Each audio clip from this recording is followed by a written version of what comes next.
Hello, good morning, good afternoon, good evening, good night. Today we are here to present about health awareness. So first, let us introduce ourselves. Next. So, my name is Frederick Susanto, and I am here presenting with my friends Timothy and Vincent. Okay, next is going to be presented by Timothy.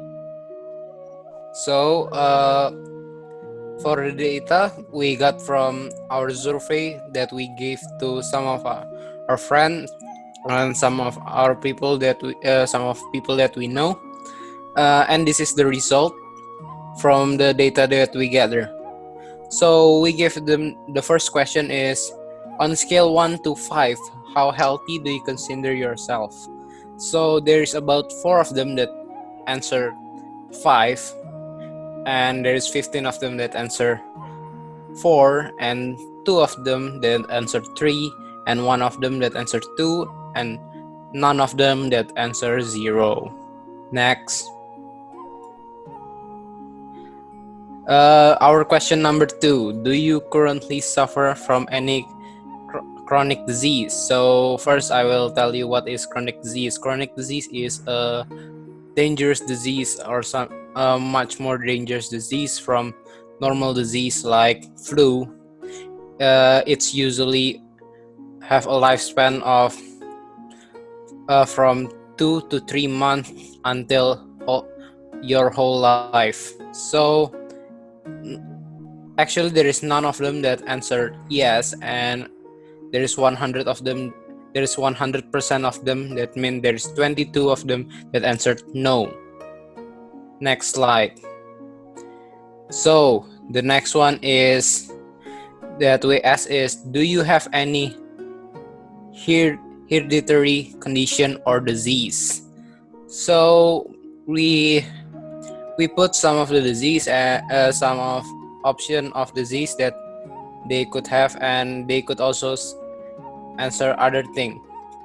So we'll go from top to bottom. So there is one person that answered they have high blood pressure, and there is 2% that answered that they have diabetes, and there is 0 of them that have hemophilia, and there is 1 of them that have thalassemia.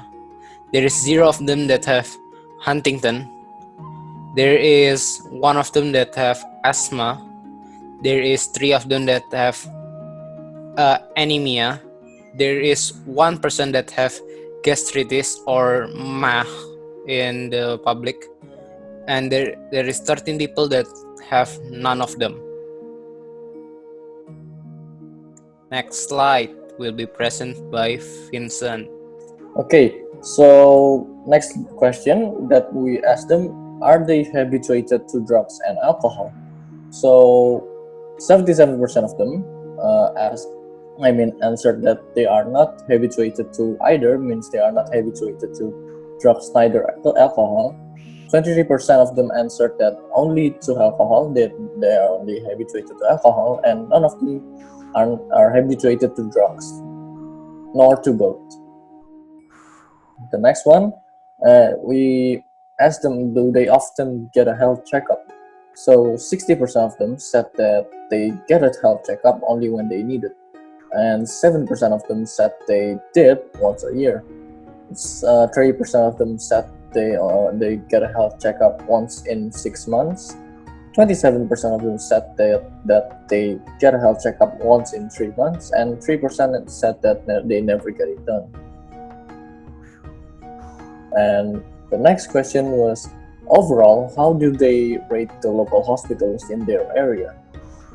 So 45% of them rated that their local hospitals are average. 46% of them said they are above average, the hospitals, and 9% of them said that their hospitals are actually excellent. And 0% said very poor hospitals. The next slide will be presented by my friend Frederick. Okay, so in this question, we asked them how would they evaluate their overall health. 16 of them said that they are in good physical health, and the other 6 said that they are mildly physically impaired. Next.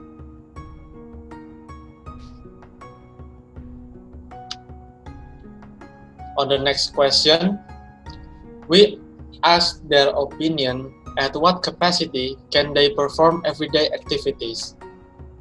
4 of them said that they are in excellent capacity, 14 of them said that they are in good capacity, and the other 4 said that they are in a moderate capacity. Next. And the last question, we asked them, have they ever got any of these conditions or diseases?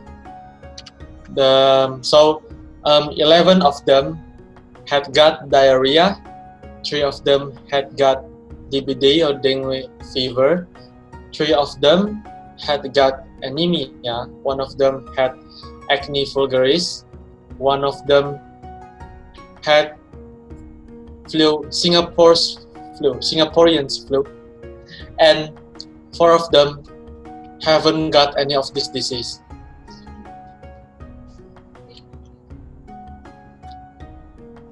So, what can you do to maintain your health? A lot of factors play a role in staying healthy. In turn, good health can decrease your risk of developing certain conditions. This includes heart disease, stroke, some cancers, and injuries. Now let me explain what you can do to maintain your and maybe your family's health too. Next.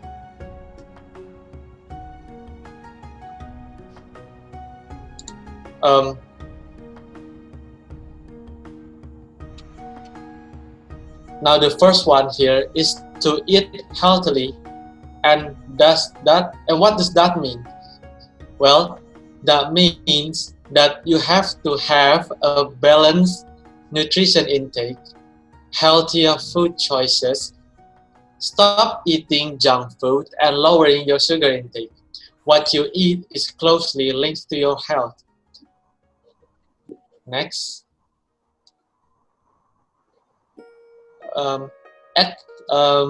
Exercise. Exercise can help prevent heart disease, stroke, diabetes, and colon cancer.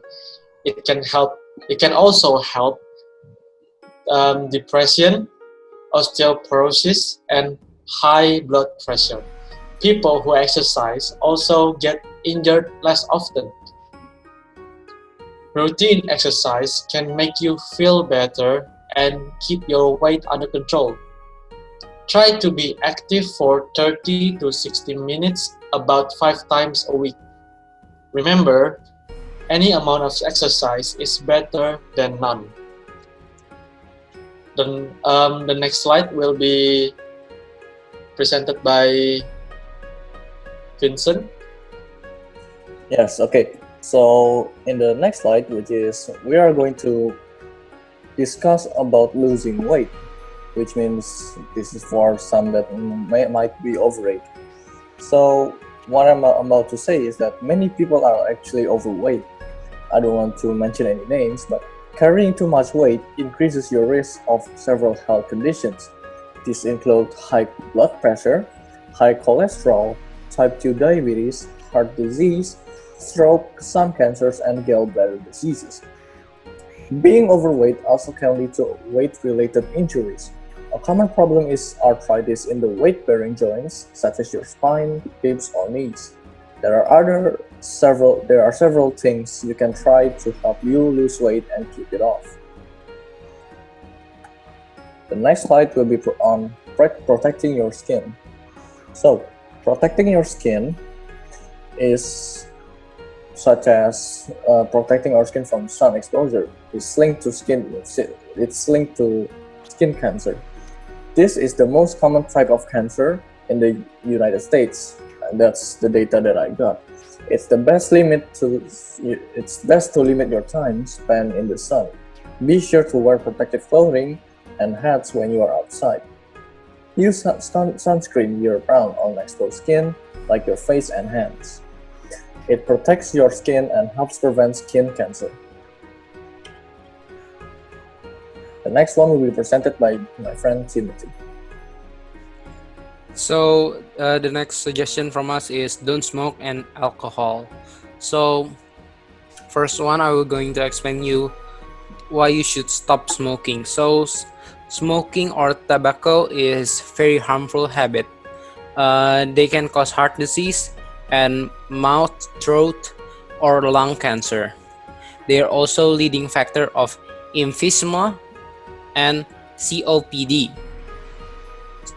The stop from smoking or tobacco is the better. So the second one is stop drinking alcohol. So the real meaning of from us is not really stop drinking it, it's limit how much you drink the alcohol. So from data that we got, men for healthy amount of alcohol should only drink two drinks a day, and women should only drink 1 drinks a day. So how much is 1 drink? So 1 drink is equal to 12 ounce of beer, or equal to 5 ounce of wine, or 15 ounce of liquor. Too much alcohol can damage your liver. It can cause cancer such as throat, liver, and pancreas cancer. Alcohol abuse also contribute to death from car wreck, murder, and suicide. Next slide. Okay. The last thing to consider that we suggest is checkups. In additional factor listed above, you should make time for whole body health. Visit your doctor regular checkup. This include primary doctor as well as your dentist and eye doctor. Let your health benefit and preventive care service work for you. Make sure you know what your health insurance plan involves. Preventive care can detect disease or prevent illness from before they start. This includes certain doctor visit and screenings. Next slide. We have reached our last slide, and this presentation was presented using Google Zoom. And stay safe. We'll see you next time.